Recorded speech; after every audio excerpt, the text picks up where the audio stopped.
Josh. All those in favor, please raise your right hand. Perfect. All right, that takes us to item number 5, which is the treasurer's report. Tim, if you would provide that for us, that'd be great. Thank you. All right, this is as of February 28th, posted date through today on March 31st. We had total expenditures at $31,196.81. Budgeted for building improvements at the sweet spot. Okay, thank you. So budgeted improvements of the sweet spot as that converts from the current use to the use with Forstall CPA. I need a motion to approve the treasurer's report. If I can get that. Motion to approve the treasurer's report. Thank you, Josh. Do I have a second? I'll second. Thank you very much. All those in favor, go ahead and raise your hand. Perfect. All right, that takes us to item number 6, which is public comment. Do you have any public comment tonight? Not tonight? Okay. Good to see you, bud. Thank you. Thank you for spending some time with us. Now we're going to go to item 7, which is old business, and this is where we're going to dive in to the main topics of conversation. So, Troy, will you be leading that tonight? I will give a portion of the updates tonight, and then Jacqueline will help me with a few others. Perfect. Thank you. I'll start with the e-center. The Indio Brewing expansion was completed recently, and they completed their ribbon cutting. They are now open for business, serving food and beverages in their space, in their expanded space. So we're happy about that.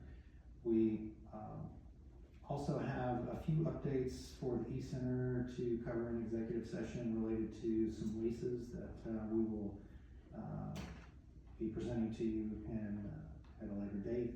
And then we did cover the extension for North Point Hospitality between last month's meeting and this month.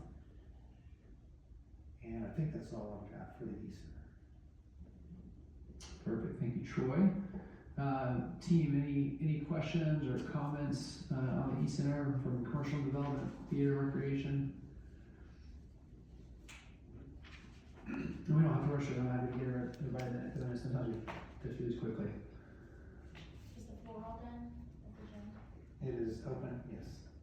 Okay, question was about the floor in the gym, and it's open for use. Perfect. Any other questions? Just to clarify, the gym floor was refinished. It was closed while it was setting and curing, and hasn't now reopened.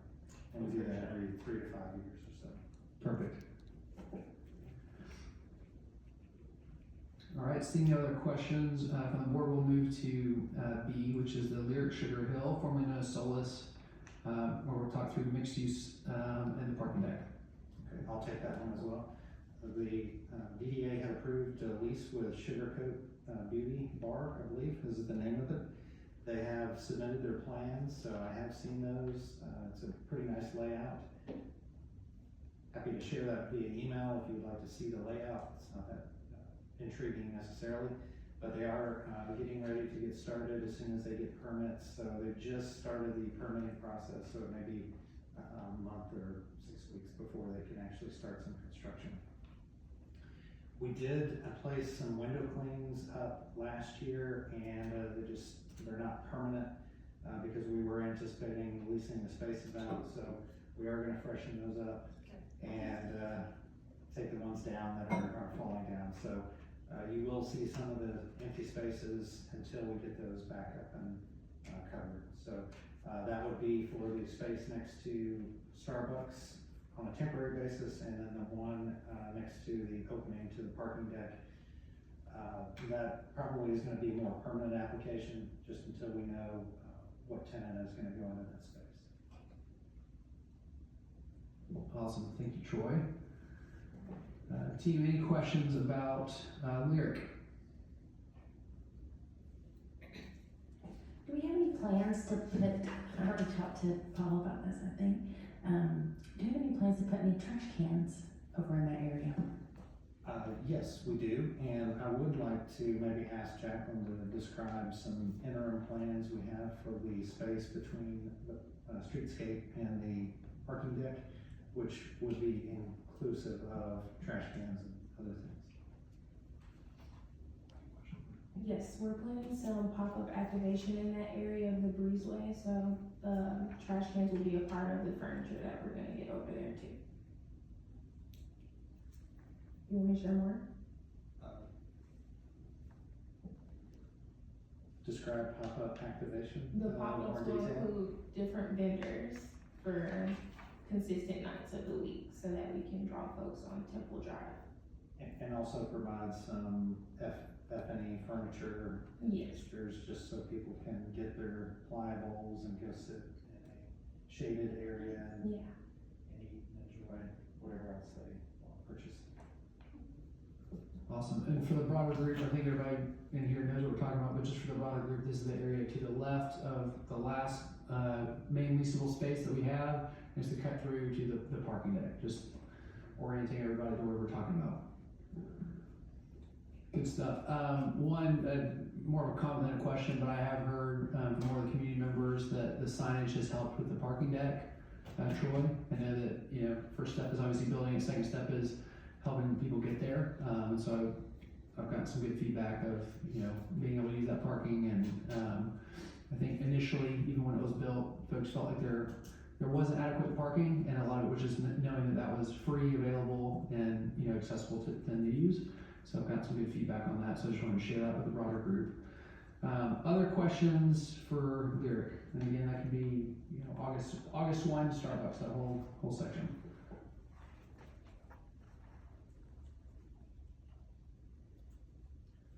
All right, Amy, you get the gold star so far tonight for the questions. Okay, now we're going to move to downtown updates, which is a little bit broader, and I think we talked about this last time, team, that this is a good chance to also come with questions that are for the broader downtown, because it's not specific to a specific development. But will this be you, Troy, or Jacqueline? I'll let Jacqueline start, and I do have one item after she finishes. Okay, sounds good.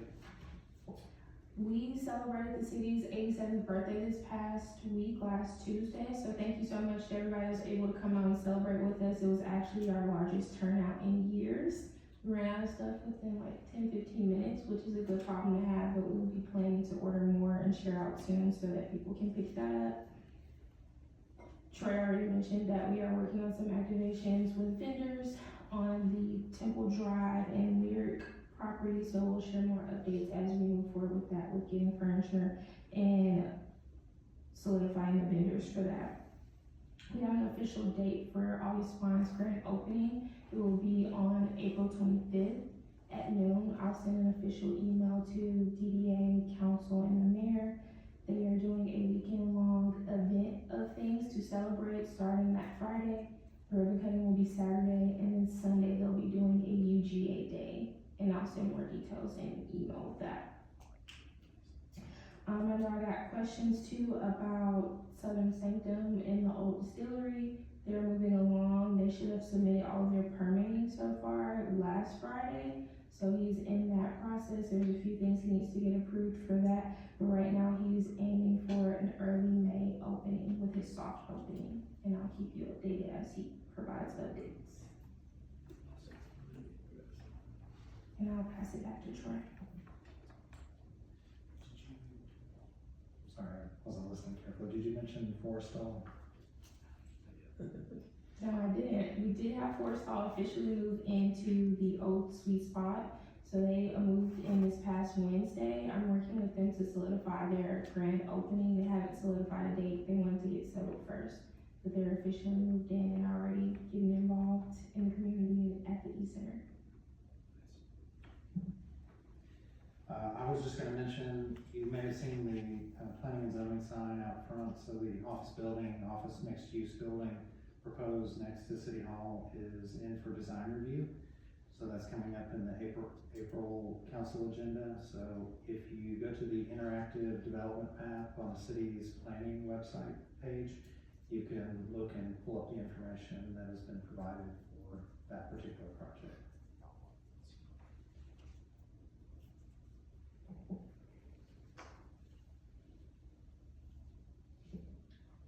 All right, I will turn it over to the board for questions about overall downtown updates. Is there any updates on the bridge walkway? The bridge, we have recently poured the vents 6A and 6B is coming up this week. They're the ones just on the north side of 20. There still should be some formwork on that side behind you. And they did mobilize and set the beams on the south side recently as well. We do anticipate starting the retaining wall structures that are where the ramps meet the existing grade sometime in the early month of April. Can't tell you exactly when without looking at the schedule, but then that will allow the contractor to start that portion of the job as well. They were hanging signal heads, I think, earlier today, and I don't know how much progress they made on that. So that just puts the signal heads in advance of the signal in ahead of the bridge before you get to that. They were tying steel for the vent caps today as well. So just imagine the column, and then there's a long T-shaped top to the vent cap, and so they're tying steel for that.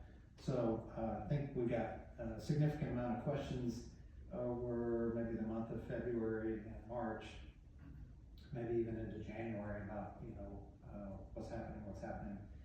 Well, now it's happening, and it's gonna happen very quickly because the beams have already been poured and constructed, and they're on site, ready to be delivered to the location for final resting place. So we do expect a significant amount of progress in the next 6 to 8 weeks. So we'll see more and more bridge type construction, superstructure construction in that time frame. I was gonna piggyback off of the bridge question. So the beams that are coming in, I guess, are they gonna be causing like a lot of road blockage? Like, do they anticipate, closing down 20, or like, are they doing this at night or on the weekends? Just curious, I don't even know how a bridge works. Yeah, the center span will consist of probably at least 4 beams that will span the entire roadway. So those will come in overnight. We haven't got an exact date, but it's gonna be Saturday night, Sunday morning time frame. So not sure when the early service is at the church. I don't think it'll be affected. We're gonna do it in the overnight hours when there's not a lot of traffic. So that is the main portion that could impact Highway 20 traffic. The others will be on the side streets, so either on Stanley where the truck can park, maybe block a lane while it's offloaded, and then the same happened on Alton Tucker, but it was inconsequential.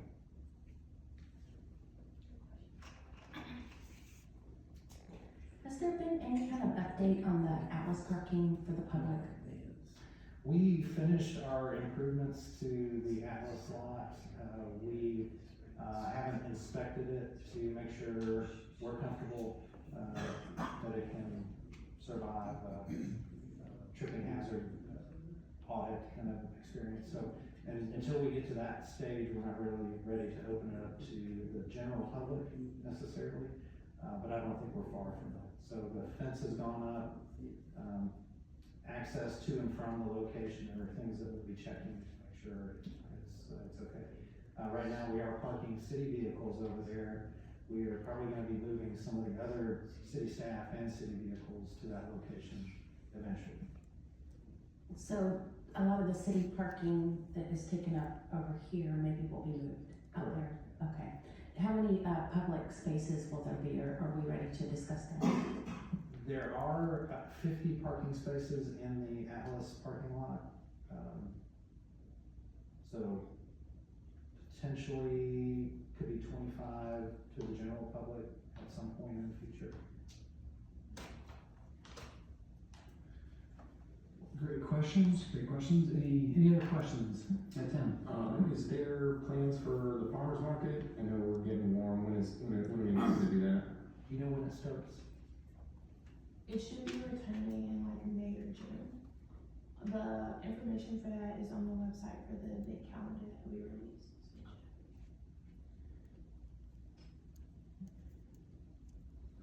All right. Hearing other questions, I'll round this out. I know we are, based on maybe a meeting or two ago, it sounds like we're finally close to land disturbance for Lidl-ish, as you raise your eyebrows. So are there any updates from, say, January when we talked about it, or are we still in the hurry up and wait phase? There are two primary issues with the project, and they both have to do with entities other than Sugar Hill.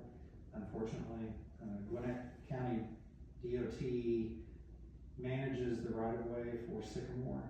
It's a county-maintained road, and they are the ones answering the question of, is a southbound deceleration lane required for that project? They believe it is. The developer is responsible for putting in the deceleration lane. In order to accomplish that, one of the reasons they haven't done it to date is because there is a water main in the way of the deceleration lane that is too shallow. And so the excavation associated with the deceleration lane would expose some of the water main, and Gwinnett Water Resources is very concerned about that. So they would like the developer to actually lower the water main for a pretty significant portion of it. And so there's a little bit of dialogue between Lidl and the developer about when that's gonna happen, and of course the developer obviously is still trying to come up with the resources to pay for that to happen. Those, I think, are the remaining items associated with it. All the other plan-related items have been addressed. So we are ready to issue a permit as soon as we get those two matters resolved. Awesome, thank you very much. All right, last call for questions or comments on downtown updates. Seeing none, we don't have new business, which is item number 8. And so we're going to move to item number 9, which is DDA member comments. And Amy, we'll start with you tonight, if that's okay. So I attended the first Sugar Hill Business Alliance meeting this month. It was just kind of a soft meeting. They didn't really publicly invite a bunch of people. I just remembered that Jacqueline had mentioned it. So that's encouraging. They seem to have some really good plans, really good people that are heading it up. And I think I put it on my Facebook page, and there seemed to be a lot of interest. So hopefully we'll get that going. And I think Jacqueline will be she's done a great job with the businesses and everything. And I think that'll just be another way to get the businesses to help each other, right? To talk to each other and to help each other. The other thing was the birthday party. Happy birthday, Sugar Hill. I got there at like 4:09 and there were no t-shirts left. So good job. That you guys got the word out is essentially how I saw it. I've been going to the Sugar Hill birthday since they were just out there with a little sheet cake, saying happy birthday. And I was like, with Eddie the Eagle, and then you get your cake and leave. But it was super fun. It was a great event. I saw so many people that I've met that live in the apartments around here who just really feel a part of the community and just really loved coming to the birthday. And then I met other people like the vice president of the Sugar Hill PTA, and it was just a really great community event. And I couldn't believe the turnout. It was 4 to 6 in the afternoon. Jacqueline and I took our little pictures together, and Brandon was there, the marshals were there. It was just super fun, and I say kudos to the event staff. They did a fantastic job, and I know that some people were frustrated that they sold out, but how could they have ever imagined there would have been that many people there? So yeah, kudos to them. I could say a lot more, but those are the two. Oh, and then one more thing, Indio, if you have not been and had their food, you have to go. Oh my gosh. I am a taco snob, and they were literally some of the best tacos I've ever had. So I think I've been 3 or 4 times already, and I've tried the bowls, I tried the tacos and the empanadas, and then I sent my son last night. I gave him $25 to take his girlfriend out to dinner because I didn't feel like cooking. Don't judge. Because they were having dollar wings, and so he went, and he and his friend and his girlfriend went, and they had wings, and then they happened to have trivia night, and they won trivia night. So these are young people hanging out in Sugar Hill. My son doesn't drink, his friends don't drink, and they're hanging out at Indio eating wings and playing trivia. So I say, again, kudos to downtown Sugar Hill. And just looking around, I know I'm going on and on, but like we went to Shine for dinner the other night, had lasagna, so good, right?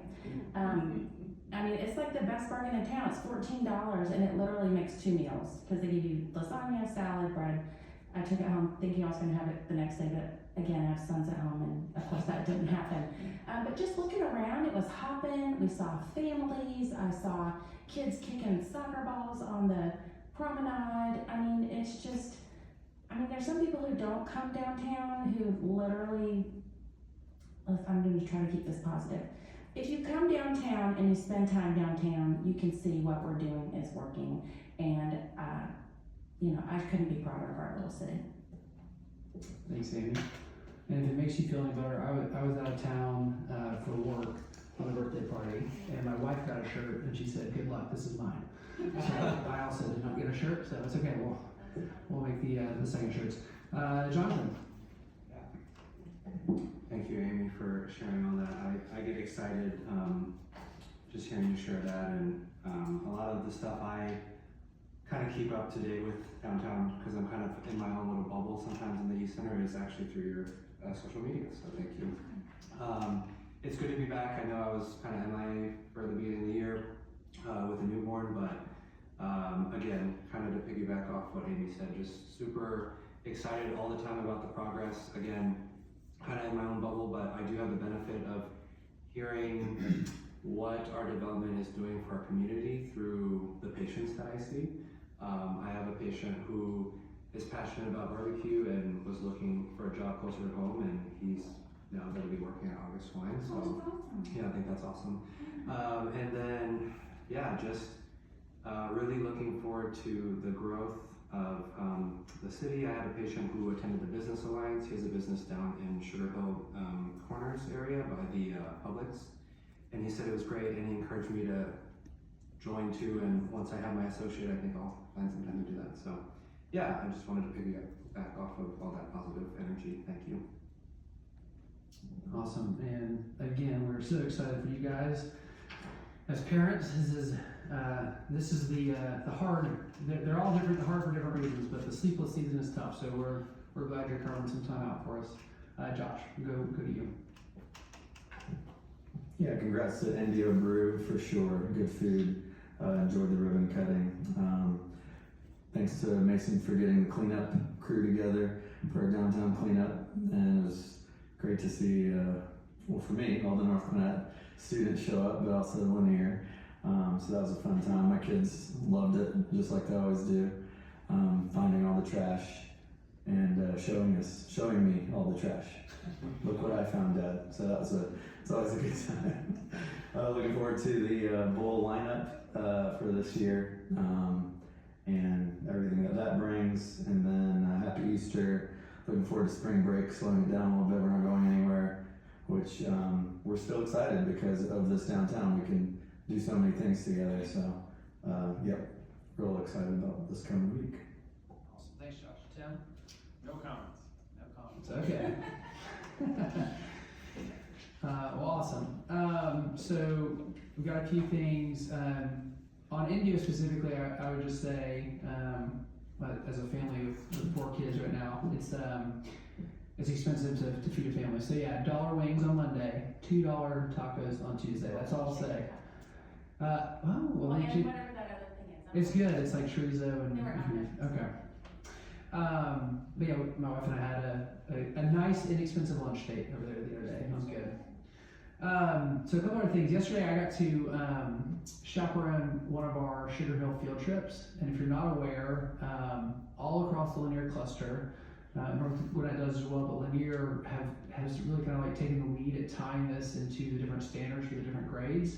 I know I've participated in multiple ones of them. Meg, I know I've seen you out there. You've done a lot as well.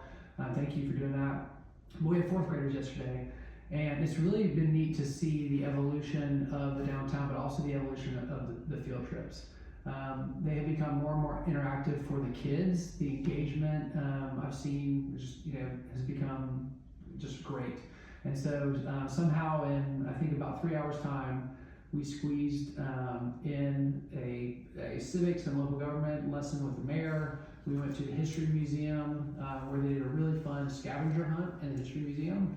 hats off. You know, that's a small area, but the kids loved it. We went over to a cemetery and learned some local history there, and then hopped on the bus and went over to Gold Mine Park and did some history, and they got to actually go look into the entrance of the mine, and it was a really neat experience. And so, you know, when we think about the work that we're doing, we're not doing this for us, we're doing this for the next generation. And it's really neat to see the ownership and the number of hands being raised more and more, like, you know, do you know this about your city, or tell us about, you know, this part of the history and that sort of thing. So, yeah, you know, thank you all for serving and playing a role in that and making it possible for those students. On the stage, Children's Theater, keeping on the topic of kids, they had Junie B. Jones in the Eagle this past weekend. And we've always been proud of them as kind of our children's theater, but this was the first time I saw like a real, true like downtown collaboration taking place. You know, thank you to Sweet City Smile. They sponsored the show. It was cool getting to see, you know, shout out and Sweet City Smile all over the programs, that sort of thing. But they also did a collaboration with Talk of the Table, with Rushing, and with Scoops. And after the show, there was a flood of kids going to get the, you know, special Junie B. Jones ice cream cone from Scoops. And it felt very like small town Americana. It was awesome. And so we enjoyed it, enjoyed the play, enjoyed getting to see the collaboration between the different businesses here. And I think that's what a healthy downtown does. We support each other, we cheer each other on, we get involved and we're cheerleaders for one another, and I think that's it's a great, just, you know, random health check, for lack of better terms, of what we're doing. And last but not least, and this is another thing I think is a good, you know, check. Josh mentioned it on Pi Day, March 14th. We had our downtown cleanup, and we had a mixture of babies and strollers, all the way up to grandparents, retirees, coming together, picking up trash. Thank you to Troy for bringing some pies for Pi Day, and he made a really fun competition of the 4 different groups of, you know, who can bring the most trash. But we had 41 people show up. 41 people show up on a Saturday morning when they could have been doing a lot of other things to spend time and take pride in their downtown, and I love that. I think a lot of times we kind of think of these cleanups as like an afterthought, but it's a really good opportunity to serve and to model again for the next generation what it looks like to take pride where you live. So, Troy, was it 35 bags of kind of 41? Oh, so 41 people and 41 bags of trash. Okay. Maybe it was. Okay, something like that. But yeah, it was a great event, and so I appreciate those of you who made it out. And if you haven't, you know, come join us for the next one. We try doing once a quarter, and it's a good time to start because the weather's just going to get better. So that's all we've got of comments. Thank you everyone for listening to us ramble with that. Item number 10 on the agenda is staff comments. So turn it over to Troy, Paul, anybody from staff want to share. I'm good. I am looking at the number on the cleanup. I remember the important number, that was you brought 4 pies. So. It's not enough time for 41 people. And you definitely have the most competitive children. Oh yeah, my kids were looking for the heaviest trash to try to win, but the Mendoza boys were bringing full tires, so it's hard to compete with that. Okay, so here are Dollywood. Yeah. we had 42 attendees, 33 bags of trash, 3 tires, and 2 crumpled construction barrels. That's awesome. And we always break it into 4 sections, right? And so one of the groups goes all the way down to DE Robinson. So it's really broader downtown. It's not just regular Hart. Awesome. Jacqueline, anything? All good. Okay, perfect. All right. I believe, I'm looking at you, we do have a need for an executive session. We're on item 11 here. So I would ask that someone makes a motion to move to executive session as it's stated on the agenda, please. Motion to enter executive session for legal, personnel, or real estate matters. Thank you, Tim. Do I have a second? Second. Thank you, Josh. All those in favor? All right, we will move into executive session, and then we will come back to public session afterward before adjourning. Thank you, everybody.